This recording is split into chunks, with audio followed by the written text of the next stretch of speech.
Las bandas se disputan territorios como si fueran repúblicas independientes y el Estado a veces parece llegar tarde. El traslado del mando policial y militar a Guayaquil, decretado por el presidente Noboa, es una señal clara de que algo grave está ocurriendo. Mientras tanto, desde los municipios se alzan voces pidiendo acción conjunta y desde el propio gobierno no siempre llegan respuestas en el mismo tono. En este contexto vamos a conversar con el ministro de Gobierno, José Lagasca, sobre la estrategia de seguridad, las tensiones con las autoridades locales, las nuevas leyes aprobadas en la Asamblea y el rumbo político del país.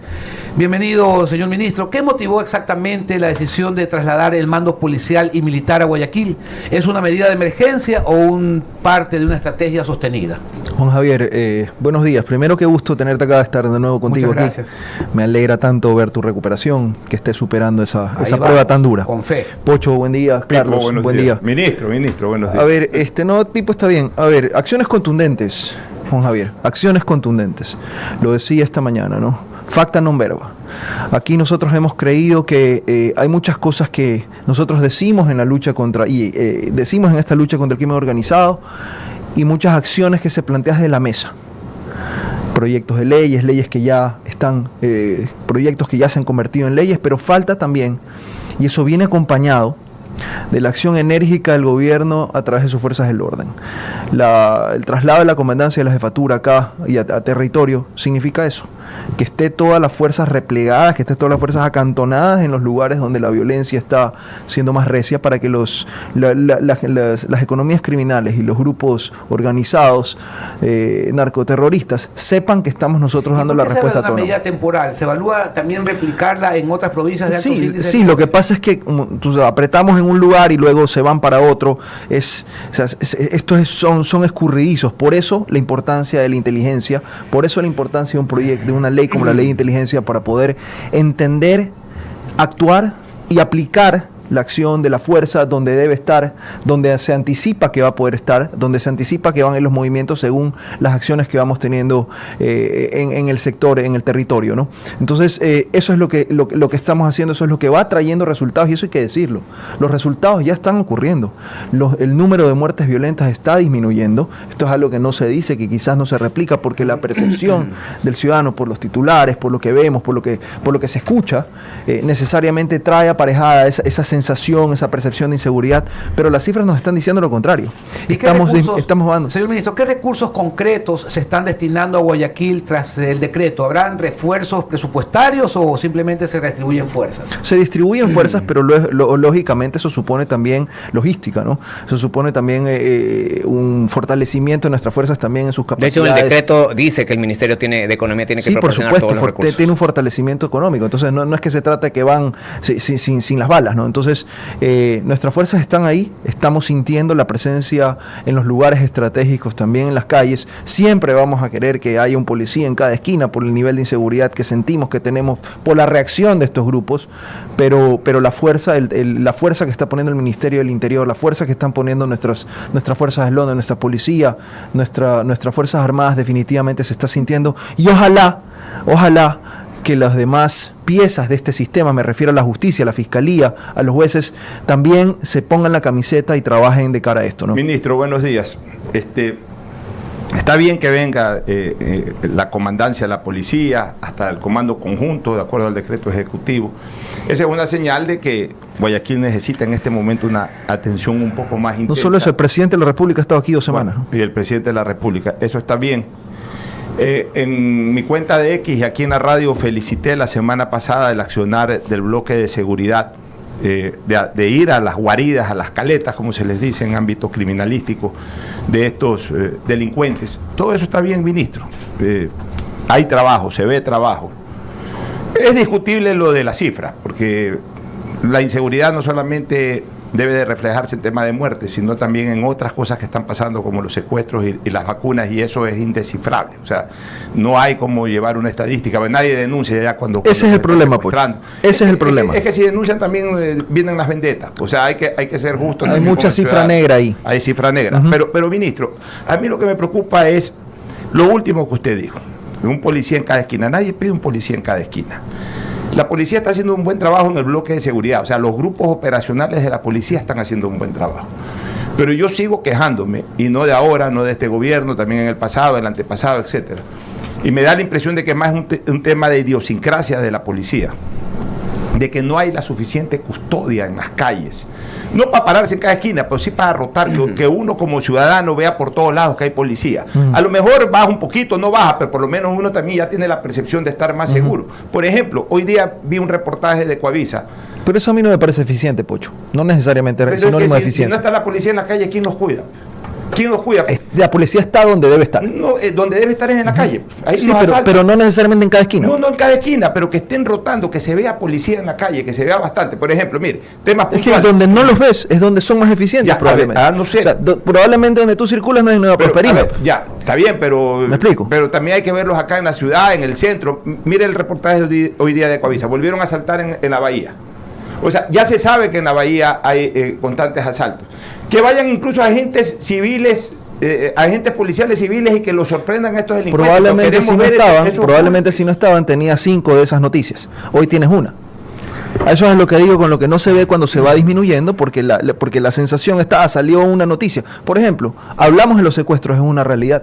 Pero si no hubiera sido por esta trágica noticia de la ciudadana china, que fue hallada en la cisterna, la conmoción respecto de los secuestros, de la inseguridad de los secuestros, no era al nivel que nos preocupaba respecto de las muertes violentas. Bajan las muertes violentas, pero necesariamente lo ves por otro lado. Por supuesto que estamos todos preocupados.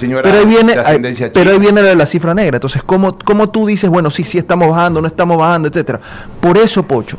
Y la UNAS hace un gran trabajo. Lo hace. Es de la unidad de élite. Los grupos operacionales están funcionando muy bien. Señor. Yo lo que creo es que la tropa policial, o sea, los que no son parte de estos grupos operacionales deben estar más regados en las calles, nada más. Yo sí creo que lo están de manera eficiente, creo que están donde el bloque de inteligencia señala que deben de estar, que no necesariamente es donde tú los ves, que probablemente es en sectores donde se necesita contener con mayor eficiencia. Eso es lo que tenemos que ver. Por eso la importancia de la inteligencia, por eso la importancia de saber dónde, cuándo y cómo, y poder anticipar. Eso es lo que no veo que se esté diciendo, ese no es el discurso que se está llevando, pero esa es la importancia de poder tener una ley de inteligencia, esa es la importancia de poder tener recursos, saber dónde ponerlos con eficiencia y con qué anticipación. No podemos estar en una guerra contra el crimen organizado y las economías ilegales sin poder frenar esas economías ilegales, sin poder tener los recursos para competir con esas economías ilegales, tener y superar esas capacidades del crimen. Lo leí ayer en un reportaje en el Expreso de Stephen Dudley, no sé si ves, ahí él te va dibujando cómo hemos llegado a donde estamos y cómo no es una cosa que se soluciona de un día para otro, ni llegamos a estar donde estamos de un día para otro, ¿verdad? Pero además de poder asestar los golpes correctamente, y en eso creo que las acciones que estamos teniendo en conjunto, legislativo y ejecutivo, van a dar los frutos que estamos esperando.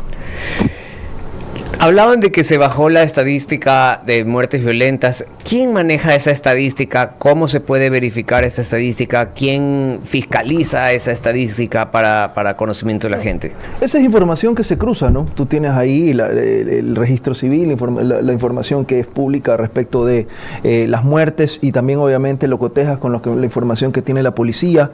Eso es cruza información también con fiscalía y demás, pero eso no son cifras secretas. Aquí no estamos como ocurría antes, que te hacían un birbirloque ahí de las cifras respecto de las muertes violentas y de lo que pasaba con la droga y de la cantidad de reclutamiento infantil y desapariciones de menores. No, aquí estamos diciendo las cosas como son porque la gente lo ve. Hoy en día la gente lo percibe, la gente lo puede investigar, la gente lo puede acceder. Eso no ¿Crees que de repente hay un problema de comunicación en torno a que de repente la noticia, evidentemente por la impresión que causa de la noticia, como la que tú dijiste, la de la comerciante de China, versus las acciones de la policía que también se dan todos los días, no tienen el mismo impacto? También puede haber en ese sentido yo creo que sí, la guerra mediática es tan potente, y hay sectores, obviamente, si tú ves ese reportaje te lo dice, las economías criminales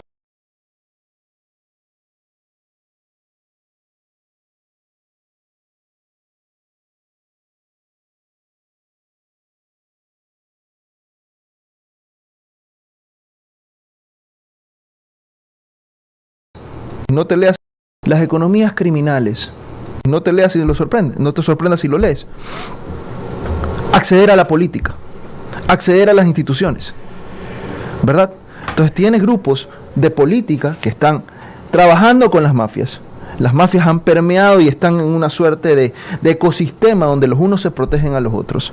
Y eso es contra lo que nosotros luchamos. Por eso, tú lo decías, Juan Javier, es que esta pugna, que si trabajan juntos el gobierno central con las alcaldías, nosotros hacemos nuestro trabajo. Y hemos venido queriendo hacer nuestro trabajo y se nos ha impedido hacer nuestro trabajo. Y ahí está lo que está sacando el CERCOP respecto de Segura EP. ¿Y a quién han puesto al frente de Segura EP y todas las irregularidades que ahí están? Un señor Cornejo. Ni hablar de los temas de traficantes de tierras, un señor Caicedo, un señor Toro, que se están mencionando, que están con cuentas pendientes en la justicia, que están trabajando y son funcionarios de la alcaldía de Guayaquil. Y ni hablar de la cabeza de Guayaquil, que está enfrentada en un proceso por tráfico ilegal de combustible, con cuentas pendientes en la justicia. Entonces nosotros hablamos de luchar contra el crimen organizado y se nos habla de que tenemos que sentarnos a la mesa con personas que forman parte del problema y que tienen cuentas pendientes con la justicia. Nosotros les decimos, resuelvan sus problemas con la justicia primero. Nosotros estamos haciendo nuestro trabajo, hagan el suyo a ver si pueden. Ahora, ¿qué impacto, señor ministro, concreto tendrá la nueva ley para desarticular la economía criminal? Ya se han recibido propuestas de donación. ¿Cuál de las dos?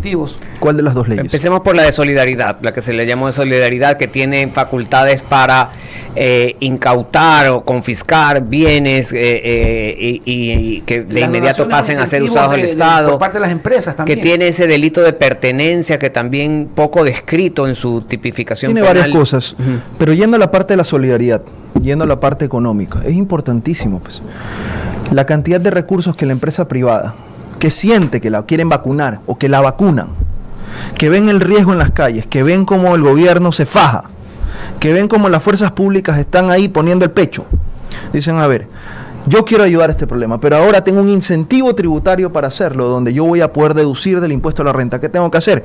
Ajustarme a la regulación y ver cómo consigo chalecos, municiones, lo que esté permitido hacer, ¿no? Incluso los gobiernos locales se permite utilizar el 10% de su presupuesto ahora. ¿Qué es lo que trae esto? Una vez que esto se va cubriendo y se repotencian estas capacidades de nuestras fuerzas del orden a través de los recursos de la empresa privada solidaria, el Estado tiene más presupuestos para invertir en otras cosas, de desarrollo, por ejemplo, de desarrollo, para poder romper este círculo. Porque es que obviamente si tú solamente das palo, solamente das bala y no das alternativas, estás condenado a que eso no se acabe nunca. Entonces, si empiezas a dar alternativas, becas para jóvenes, si empiezas a reducir el riesgo país, y lo mencionábamos hace un momento, si empiezas a mejorar y a mandar un mensaje a la comunidad internacional, el presidente ahora se va a reunir con Xi Jinping. Es que la gente cree que es muy facilito reunirte con Xi Jinping porque eres jefe de Estado. No, porque se ve lo que está haciendo el Ecuador, porque el presidente ha tenido una gira internacional que sitúa al país de una manera en que los demás países, las potencias, sobre todo después de que estuvimos en el Consejo de Seguridad de las Naciones Unidas, empiezan a verte y dicen, no, este es un país serio para conversar, vemos que estamos cambiando de rumbo. Todo eso genera condiciones para desarrollo, para seguridad. Por ejemplo, ¿tú sabes qué tan fácil es conseguir préstamos, Pocho, a nivel de los multilaterales, regionales o de cualquiera, para invertir en seguridad? Debe ser complicado. Cero te da. Nadie da. Nadie te da plata para invertir en seguridad. Estados Unidos no da. No te dan. Colaboraciones, créditos. No, es que no te lo dan. Colaboraciones. Tienes que atarlo, tienes que anclarlo a progreso, bilateral, a desarrollo. Tienes que atarlo a desarrollo. Si tú présteme plata para ir a dar bala, no te la dan. Pero si tú anclas proyectos de desarrollo que traen añejo los temas de seguridad, empiezan a ver. Eso es lo que estamos haciendo. Es increíble. Por eso la importancia del trabajo que hacen nuestros ministros, nuestra ministra de Economía. Cómo estamos generando. Por supuesto, el deporte, la cultura. La idea de orden, es lo que hablamos. Pero es que nosotros decimos, tú te quejabas, Pocho, hace un momento de lo que pasa en las bahías. Tú sabes que estuve allá la semana pasada, hace una semana, hace 7 días. Y lo que me gritaban los moradores de las bahías, que probablemente también se lo tienen que haber gritado al alcalde. Queremos orden. Orden. ¿Qué tiene que ver el orden con poner un puesto de auxilio de policía ahí? ¿Qué tiene que ver eso? Complementa, porque da las condiciones de seguridad. No quieren ahí a los vendedores ambulantes que están ahí muchas veces de ojos secos, de informantes de los grupos organizados de delincuencia organizada transnacional, ¿verdad? O los desmanes con licor y demás. Quieren idea de orden. ¿Eso es competencia de quién? Alcaldía. Entonces todo esto tiene que traer el clima, el ambiente, para que la policía y demás haga el trabajo y funcione y te dé esa percepción que tanto estamos buscando. Bueno, les decía que es increíble que hay países que financian guerras, pero no quieren financiar a los países para que restablezcan el orden en la lucha contra la delincuencia. Me parece increíble. Son cosas distintas. Sí, son sé, cosas ahí distintas. Ya entran los negocios, los grandes Lo mencionabas tú, Juan Javier. Ahí vienen los grandes negocios, pero mencionabas ahí las cifras de desplazados, de refugiados, lo que ha dicho el ACNUR, por los conflictos en el mundo. Ahora, quiero entrar ya a lo político, porque el presidente de la República está aprovechando muy bien su momento del control del poder legislativo a través del presidente de la Asamblea, que está haciendo un muy buen trabajo, y a propósito también le damos el pésame por el fallecimiento de su abuela, por un lado. Por otro lado, una mayoría que está consolidada, y eso tiene que ver mucho con el trabajo también del Ministerio de Gobierno. Se están aprobando leyes incluso polémicas, leyes que en otras instancias hubiesen tenido mucho más obstáculos y oposición, hoy están pasando. Entonces, ministro, todo esto haría pensar de que se van por la línea de la Asamblea, una Asamblea, entre comillas, controlada políticamente, y se descartaría cualquier opción de Asamblea Constituyente. No, no se descarta. Pero ciertamente la Asamblea recién tiene un mes. Y lo que estamos haciendo es trabajando en las reformas, en esta gran etapa de reforma, en estas reformas puntuales que tienen que ver con el problema que señalábamos, de seguridad, que tiene que ver con atemperar, ponernos al día, Pocho, de todo el año y medio que la Asamblea anterior no nos permitió hacer el trabajo que teníamos, o bien porque no pasaban las leyes que debían de pasar, o bien porque represaban las que estaban ahí en ciernes, por ejemplo la reforma constitucional del artículo 5, lo que tiene que ver con el candado constitucional para la cooperación internacional de bases militares, y con el asedio al Ejecutivo. Hoy se está trabajando en sinergia 2 leyes importantes, viene una tercera, está en primer debate hoy la segunda ley económica urgente, que tiene que ver con la integridad pública, lo mencionábamos. Ustedes lo estaban mencionando antes que yo llegue. Entonces sí, estamos aprovechando, como tú dices, el momento. Hablaban de las mayorías pegadas con babas. Ya hay algunos resultados legislativos importantes, no solamente a nivel de las autoridades de la Asamblea, sino ya de los productos, que tienen que ver con ¿qué? Con las agendas legislativas. Obviamente esto se va a ir empezando a depurar, esto van empezando a venir nuevos proyectos de los distintos asambleístas, eso está bien, pero hoy la prioridad es aquí. Entonces, yo no se ha descartado la idea de una asamblea constituyente, pero sí creemos, y aquí tenemos un experto en derecho constitucional, que si respetamos los mandatos de la Corte Constitucional, en cuanto a entender que no puedes ir a aplastar el botón de la bomba atómica ni bien llegas, hay un camino que tenemos que recorrer, y hemos creído que en la gobernabilidad, que antes no había, hay que dar un tiempo, un compás de espera para que estas cosas funcionen. Yo lo que sí creo es que a propósito del referéndum que tiene que venir por las reformas parciales aprobadas por la Asamblea Nacional, vamos a ser lo más económicos electoralmente posibles, y ahí a lo mejor vamos a ver algunos temas que también ¿tienen ya identificados qué otros temas puedan? Porque claro, si ya se va a ir a un referéndum porque se aprobó lo de las bases, pues aprovechemos ese mismo acto electoral para tratar de tener listas otras modificaciones constitucionales. ¿Tienen una idea de los temas? A mí me parece que el sector justicia debe de ser. Sector justicia debe ser. Finalmente también hay otras cosas como que veo que tanto están pidiendo, que creen que nos hemos olvidado, relacionadas con el Consejo de Participación Ciudadana y demás. Yo creo que, repito, la urgencia está en lo que estamos haciendo hoy en la Asamblea, pero eso no quita que estemos mirando también los otros problemas de cara. Citan, lo comentábamos con Carlos y con Juan Javier antes de la entrevista, insistir nuevamente en el tema del arbitraje internacional, porque esa es la vía para estimular la inversión extranjera. Obviamente también promocionarla de una manera diferente a la ocurrida en la consulta pasada. Casi no se la tocó, entonces la gente no entiende y por ahí les dicen que eso es atentar contra la soberanía y votan no. Pero explicarle a la gente que, por ejemplo, con un arbitraje internacional va a haber un mayor estímulo, una mayor confianza de inversionistas extranjeros, va a haber más fuentes de trabajo y va a haber más posibilidades de trabajar. O sea, plantearla también desde una visión popular y no solamente técnica. A mí me gusta esa idea. Yo no creo que eso es algo tan popular. A mí me gusta esa idea y creo que el momento que estamos viviendo, creo que este repunte del Ecuador ante el mundo, creo que el hecho de que cada día esté bajando el riesgo país y que poco a poco vayamos hacia un camino de poder volver a emitir bonos, de poder estar otra vez en capacidad de refinanciar o de financiarnos de una manera mejor, definitivamente hace que podamos repensar algunas instituciones. Pero definitivamente lo que nosotros estamos viendo es que cómo solucionar los problemas del día a día de los ecuatorianos, y a eso estamos trabajando incansablemente. Señor ministro, ¿qué coordinación existe hoy con organismos internacionales y con otros países en la lucha contra el narcotráfico y las economías criminales? Bueno, Definitivamente, y lo que podemos hacer a nivel de inteligencias financieras, no solamente lo que se ve, lo que puede salir al ojo público respecto a las reuniones que puede tener el presidente de la República en esto, pero siempre es uno de las aristas que se tocan en materia de cooperación internacional. Eso se lo pueden preguntar a la canciller. Creo que la visita a Italia va a ser importante también en ese sentido, de poder seguir teniendo estas conversaciones y concretarlas en acuerdos de cooperación para que podamos ir cerrando estos espacios para que las economías criminales sientan el peso del trabajo mancomunado que se hace a través del Ejecutivo y Legislativo. Ministro, yo soy de los que defendió la ley de inteligencia, es decir, la necesidad que haya un marco jurídico en las labores de inteligencia y contrainteligencia. Yo prefiero un marco regulado a un marco no regulado. Ahora, preferimos un marco regulado a lo que era la Senaín de Rami Vallejo, pues, ¿no? Por supuesto, ese pero es que la gente no se acuerda. Y entonces empiezan a hablar, no, que con eso nos van a perseguir. Ni siquiera han leído la ley.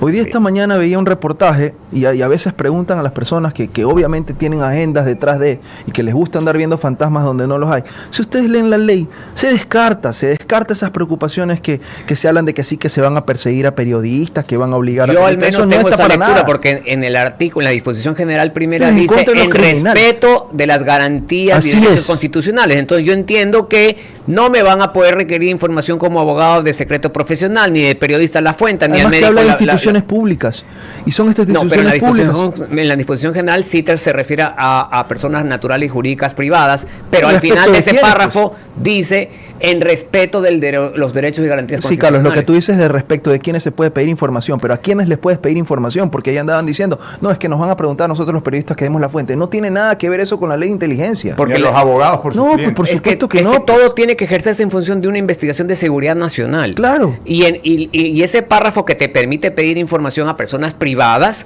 dice al final en respeto de las garantías constitucionales, y una garantía es la que tenemos los periodistas o lo que tienen tenemos los abogados, etcétera. Entonces, pero justamente se ha creado esta preocupación, y es importante escuchar de la voz oficial que esto no está hecho para eso. Para mí las preocupaciones en algunos casos pueden tener algo de asidero, en otros casos creo que se crean fantasmas simplemente para ¿Dónde están los asideros? ¿En dónde? Por ejemplo, que digan, no, es que nosotros creemos que la ley, no, que ya no se va a pedir orden judicial. Ni siquiera leen el artículo cuando te hablan, me parece que es el artículo 51 que te habla, respetando la legalidad, cumpliendo con los requisitos y formalidades legales para el requerimiento de las informaciones, por ejemplo. Cuando te dice que lo que se obtiene de las instituciones públicas para efectos de inteligencia no tiene validez procesal, no puede ser utilizado ante un juez. Se trata de anticipar en esta lucha contra el crimen, no de crear fantasmas. Pero la falta de orden judicial para el allanamiento es exclusivamente para la lucha contra grupos delincuenciales. Pero eso estamos hablando de otra ley. De la ley de solidaridad. Pero aprovecho para sí, preguntar. Por supuesto. Es solamente para aquellos que están involucrados en grupos delincuenciales organizados. Pocho, eso es en el marco de la lucha en el conflicto armado interno. Tú, como abogado, conoces que la regla de los allanamientos no es la orden judicial, pues. Si tú lees todos los casos que existen de los allanamientos, casi toda la regulación es de cuando no existe una orden judicial. Cuando estamos en estado de excepción, por ejemplo, cuando se limita el derecho a la inviolabilidad de domicilio, esa es una de ellas. Lo que se es un control posterior, porque tú sabes bien que la droga, que las municiones, que las armas, que los pillos, los meten en las casas sabiendo que tienen esa protección donde no se pueden meter, y hasta que se va y se tienen la orden judicial, ya se fueron, ya migraron, ya hicieron el hueco, etcétera, etcétera. Entonces, a esas velocidades no podemos ir. Así no puede ir el crimen ir en moto y nosotros andar a pata. Ahí estamos de acuerdo. Estamos de acuerdo, pero también es necesario decir que es muy importante para que las autoridades de mecanismo de inteligencia y contrainteligencia y subsistemas no se desvíen del objeto para el cual es la ley, porque un solo caso que se actúe en un asunto que no tiene que ver con seguridad nacional y nos tira al traste todo lo que tiene que ver. Carlos, lo que decía, no había ni ley y hablaban de Pegasus. Y en la asamblea anterior andaban haciendo un escándalo que sí, que Pegasus ni sé cómo. Esta ley, lo primero que te habla es de la responsabilidad de los perfiles que deben de cumplir las personas que van a estar a nivel de especialistas de inteligencia, de contrainteligencia, de quienes dirigen, de cuáles son los subsistemas, de la responsabilidad política que se tiene, de la rendición de cuentas que se tiene. Entonces, ahí donde había una laguna de intervenciones, escuchas y demás a nivel de inteligencia en otros gobiernos, repito, donde se compraron equipos millonarios que nadie sabe a dónde fueron a parar y dónde están hoy día y a quiénes funcionan. Hoy nosotros lo que queremos hacer es poner una inteligencia que esté a tono con la ley, pues, pero que sirva para la lucha contra el crimen. Repito, no podemos estar a ciegas. Eso no significa perseguir a periodistas, ni mucho menos. Quiero hacerle una pregunta en otro orden, que es importante. ¿Cuál va a ser la posición, cuál va a ser la posición del gobierno en el conflicto Israel-Irán? Usted, aparte de ser ministro de gobierno, pues ha sido integrante del Consejo de Seguridad de la ONU, puede tener una visión mucho más amplia. ¿El gobierno va a tomar alguna posición o va a estar simplemente expectante? A ver, esto lo rige el derecho internacional. Nosotros tenemos un montón de posturas respecto de eso. Nosotros creemos en una solución de dos estados y nosotros siempre seremos un vehículo de paz. No solamente que lo hemos hecho ahora porque este conflicto tiene mucho tiempo y están en ceses al fuego, que se rompen las treguas, ceses al fuego, etcétera. Lo hicimos mientras estábamos en el Consejo de Seguridad, lo hice yo mientras estaba presidiendo el Consejo de Seguridad y lo hemos seguido haciendo. Seguimos coherentes nosotros a una política de principios que respetan los principios establecidos en la Carta de las Naciones Unidas, que respetan los principios del derecho internacional y nosotros hemos sido claros en eso y eso es invariable. Yo no creo que la postura del Ecuador va a cambiar, siempre hemos estado a favor de la paz. Blanca Gavilanes dice, señor ministro, a Hoyo nos sentimos abandonados, por favor, ayuda. En general, Juan Javier, estoy leyendo los comentarios de la gente y no puedo dejar de retransmitirlos porque son también... Muchos piden patrullaje, es decir, entienden que seguramente la policía está haciendo labores de acuerdo a la información, pero también, para que lo repiensen, mucha gente pide patrullaje en los barrios. Pero ¿sabes qué, Carlos? Y presencia. Justamente al venir acá a la radio, estaba hablando con un colaborador de esta emisora y me decía, dígale al ministro que le agradezco porque yo vivo en Durán y primero, el otro día tiraba unos panfletos, unos billetitos y eso ha bajado la percepción de la delincuencia en Durán y se ve patrullaje militar, dicho por un colaborador de esta radio. Sí, yo sí creo que hay, repito, los patrullajes estratégicos, no necesariamente al granel, que quizás es como quisiéramos. Y aquí sí pido que esto es una información, se han multiplicado la cantidad de operativos, estamos bajando necesariamente en Guayas, en los ríos, en el Oro, esto es increíble. Por eso la medida concreta del traslado de la comandancia. El uso de la tecnología, claro, tan importante, la visualización en cámaras de sectores, etcétera. Pero es que tienes el problema de lo que ocurría, por ejemplo, con Segurep, pues, que no permitía, no se enlazaba con el ECU 911 para que la policía pueda hacer el trabajo. Y ahora nos dicen, ahora sí vengan para acá. Esas incoherencias son las que no tengo. Seguramente son esas incoherencias del irrespeto a la ley, del irrespeto al orden constituido, como por ejemplo que un alcalde ponga el ejemplo de no usar el grillete cuando tiene una orden y un mandato judicial. ¿En qué país hemos visto que un alcalde dice, no, porque yo soy un hombre inocente y como la justicia algún día me va a dar la razón, entonces no voy a usar el grillete? Ese irrespeto, ese desacato a la ley es lo que vienen haciendo en las instituciones como por ejemplo en Segurep. Ministro, se aprobó la reforma de las bases extranjeras. ¿Hay camino de visualización de algún convenio de cooperación una vez que se apruebe y si es que pasa y si el pueblo ecuatoriano lo aprueba, de cooperación, de instalación de, hoy en día ya no base, sino un punto tecnológico? Hoy todo se hace con drones, de tecnología de punta, existe ya encaminado paralelamente ya algunos acuerdos internacionales. Yo no me quiero anticipar en algo concreto a eso. Pero créeme que la Cancillería es incansable en eso y las visitas estratégicas del presidente a lugares donde precisamente tienen este tipo de tecnologías, Israel, Estados Unidos, Italia y otros países del globo que están ahí. Pero lo primero que nosotros teníamos que hacer es poner las condiciones jurídicas. Teníamos que romper ese candado. Hoy la Asamblea ha hecho su parte, tenemos que volver al pueblo a que termine de decidir. Pero una vez que está ya, creo eso yo, no sé si volveremos a un FOL, por ejemplo, porque hoy los tiempos han cambiado, la tecnología, como bien dices tú, ha cambiado, pero definitivamente se nos está viendo con un ojo y sobre todo distinto, un ojo diferente, y sobre todo creo que hemos logrado, y el mundo está así, por los distintos niveles de conflicto y la variedad de conflictos que tenemos, que el crimen organizado transnacional es una amenaza contra la paz y la seguridad internacionales. Y creo que el Ecuador ha sido abanderado en exponer esa lucha para que la comunidad internacional entienda que este no es un problema solo de los ecuatorianos. Veíamos en Colombia, están en una marcha por los niveles de violencia, ¿verdad? Y tantas cosas que van saliendo ahí, estamos viéndolo, creo que eso está saliendo. Y hoy otro tema importante que creo que va a servir para la discusión a tiempo presente, Carlos, es definitivamente que debamos de aminorar la edad para el tratamiento de los menores ante la justicia, el juzgamiento de los menores como adultos en ciertos casos o el endurecimiento de las medidas socioeducativas, porque claramente estamos viendo que el problema del reclutamiento es uno, pero también que necesitamos enviar un mensaje preventivo general a la comunidad y sobre todo a estos grupos organizados transnacionales que saben y que han encontrado en nuestros jóvenes, producto de las condiciones de falta de desarrollo de antes y producto de las lógicas delincuenciales de estas estructuras que en pero ¿por qué no en la lógica soldados? En vez de endurecer al menor, ¿por qué no se endurece como agravante a quien utiliza menores? Eso ya está, eso también está y eso debe seguir siendo sancionado con fuerza. Pero lo que también tenemos que saber, si ustedes van y conversan, Pocho, tú tienes experiencia en litigio, si ustedes van y conversan con los jueces que tienen esta justicia especializada en menores infractores, te dicen, señores, el tiempo no alcanza, para este internamiento preventivo el tiempo no alcanza. Al final del día son jueces igual penales especializados, es un sistema penal especializado. Pero cuando van y una persona que mata, viola, lo que sea, que recibe una pena de 25 años, el menor a lo mucho va a ser condenado a 4.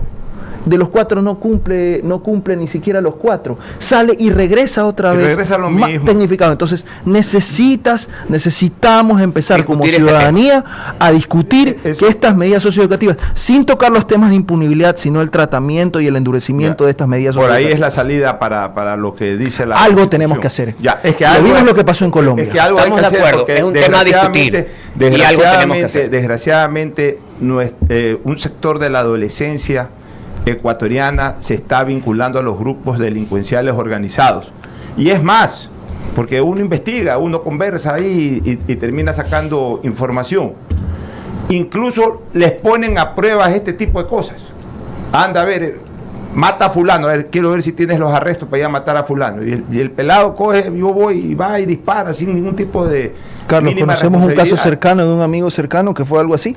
Se maneja una lógica de un caso en San Borondón. ¿Tú conoces? Así es, o sea, los ponen a prueba con este tipo de actos delictivos. Y como están desesperados por incorporarse, lo hacen.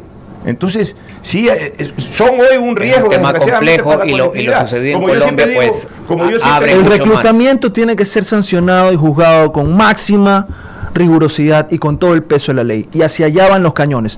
Pero también hay que entender, Pocho, que tenemos que mandarle un mensaje preventivo a estos grupos delincuenciales que no pueden tener en nuestra juventud carne de cañón.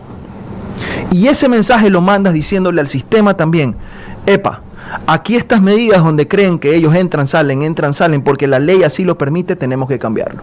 Como yo siempre le digo, ministro Carlos y Juan Javier, la bala que mata saliendo del dedo de un tipo de 25 años, de un tipo de 15 años. O sea, es el mismo riesgo, es el mismo peligro, por tanto también tienen que haber las mismas sanciones y el mismo aislamiento. Más de un centenar de comentarios, señor ministro, preguntas de gente que nos sigue a través de YouTube. Permítame darle algunas para que usted responda. Bueno, Carlos Luis Sánchez Gaete, es más que una pregunta, un comentario. Saludos al panel, al ministro, a quien agradezco su dedicación por devolver la seguridad al país. Buen trabajo, señor ministro, aunque falta mucho por hacer. Todos tenemos que sumar. En esta crisis hay que elegir con quién estamos, con la delincuencia y su status quo o con los cambios que se imponen para obtener resultados. Miguel Lecaro dice, excelente explicación. Eso es lo que tiene que culturizar al pueblo para que no sigan los correístas boicoteando las leyes. Martín Obando, inteligencia de barrio, señor ministro, para que puedan ver quiénes son los que están extorsionando personas vestidas de civil. Inteligencia penitenciaria, inteligencia en nuestros puertos, esos son los subsistemas. No es el sapo del barrio como nos querían meter estos gestores de paz y ni sé cuánto, no. Nosotros, esto es un sistema regulado, por eso la necesidad de revisar la ley y ver cuáles son los perfiles que ingresan. Necesitamos anticipar esas barreras. Mire, hablábamos de los problemas en los puertos, Pocho, hablamos enfocamos en los problemas en las cárceles. Si tú revisas ese artículo que te mencionaba ayer Stephen Dudley de Inside Crime, que me parece que es en el Expreso, tú ves cómo se dibuja. Y uno de los problemas cuando dicen, ¿cómo estalla este problema en el Ecuador? ¿Cómo es esta última ola de violencia que se tiene? ¿Por dónde empieza? Por esta matanza carcelaria que hubo en sí, el 2020. Ministro, pero en razón de lo que dice el oyente, mayor inteligencia en los barrios, sí es complicado pedirle a la ciudadanía que se involucre. Dicen, no tengo una información exacta, pero igual se la voy a comentar a usted. Dicen que al par de personas esas que mataron llevando a la escuela a sus hijos, eran porque colaboraban con la policía con información. Descubrieron los bandidos, los delincuentes estos, descubrieron aquello y por eso les hicieron ese acto de sicariato. Entonces, la gente está desesperada, pero la gente no se quiere meter porque tiene miedo. Mira ese mensaje que mandan las bandas, y lo hablamos en los temas de los secuestros. Si haces algo, ya sabes lo que te pasa. Eso es lo que nosotros tenemos que enviar, ese mismo mensaje, pero desde el Estado institucionalizado. Por eso estas respuestas legislativas, por eso esta dureza con la que tenemos que actuar, por eso estos resultados que tenemos a nivel de nuestra fuerza pública, y por eso entrar en estas discusiones tan importantes, sensibles y delicadas en algunos casos, como el tema del juzgamiento como adultos de los menores, en ciertos casos relacionados con el crimen organizado transnacional, por si acaso, para que podamos ir enviándole a esas mafias que ya están enquistadas, que han estado en el terreno perfecto para poder hacer lo que sí, que nosotros le estamos poniendo coto y que esto va a desaparecer. María Fernanda Armijo dice que se postule para fiscal, ministro. Sí, Carlos Mosquera también, saludos, será el próximo fiscal de la Nación. Le pregunta a Carlos Mosquera. ¿Hay esa intención, ministro? Cuando yo nunca le rehuyo a los desafíos, Pocho. Y si ese momento debe llegar para mí y si debo tomar esa decisión, lo haré sin ningún tipo de miramiento. Yo, la verdad es que ya lo he intentado antes. Si este será el momento, no lo sé, ya lo veremos. Estoy sirviendo ahora, esta es mi prioridad, pero yo nunca he dejado de tener eso en mente. Yanela Fabián dice, ministro, utiliza los policías que custodian a los delincuentes con medidas sustitutivas para el patrullaje de los barrios de la ciudad. Patricia Espinosa Lor, felicito al gobierno en general, ya creo que están haciendo un trabajo correcto. Es que eso, Juan Javier, eso lo acaba Patricia, me parece que fue ¿quién fue la que dijo lo de las sustitutivas? Uy, bueno. Es que esa mangajada de las puertas giratorias, de que entran, salen, ahí lo vimos en el caso de la ciudadana china, con este alias Cocacho, alias La Pinky. Había estado, lo sacaron, lo sueltan, lo vuelven a meter. Claro, gracias. A los delincuentes les ponen medidas sustitutivas, les ponen arresto domiciliario, después matan a nuestros policías ahí en la casa donde están cumpliendo la vigilancia. Eso tiene que acabarse. El sistema de justicia, en ese sentido, está podrido. El ministro Reinberg dijo que iba a investigar los patrimonios de fiscales y jueces. Una de las cosas que tiene que trabajar el gobierno...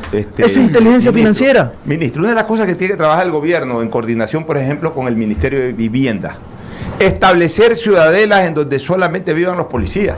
Ya ocurrió eso, la llamada Chemijo, barrio modelo, que está atrás del estadio y atrás del cuartel modelo, era una colectividad exclusivamente de policías, porque el problema es que los policías viven en medio de los delincuentes.